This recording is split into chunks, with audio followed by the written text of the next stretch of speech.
Hello everyone, আসসালামু আলাইকুম। আজ আমি আপনাদের দেখাবো খুবই কম উপকরণে একটি বিকালের নাস্তা। প্রথমে 4 পিস আলু সেদ্ধ নিয়ে নিচ্ছি। এরপর এটা চামচের সাহায্যে একটু ম্যাশ করে নেব। এটা ভালোভাবে ম্যাশ করা হয়ে গেলে এর ভিতরে পেঁয়াজ কুচি দিয়ে দেব। পেঁয়াজ কুচি আর কিছুটা কাঁচামরিচ কুচি আর চিলি ফ্লেক্স দিয়ে দেবো কিছুটা।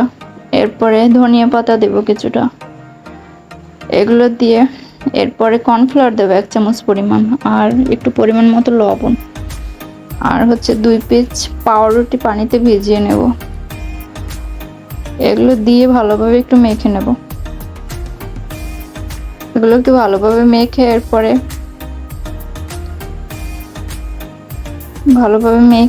ম্যাজিক মশলা দিয়ে দেবো 1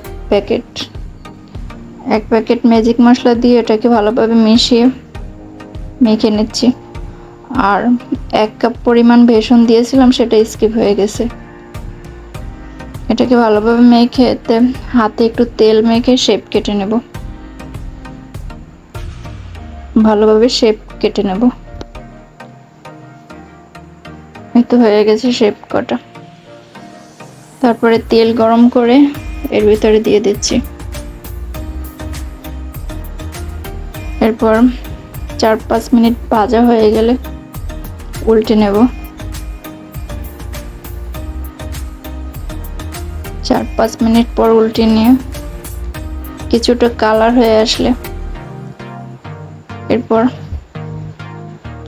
তুলে নেব। চাকনির সাহায্যে এটাকে তুলে নেব।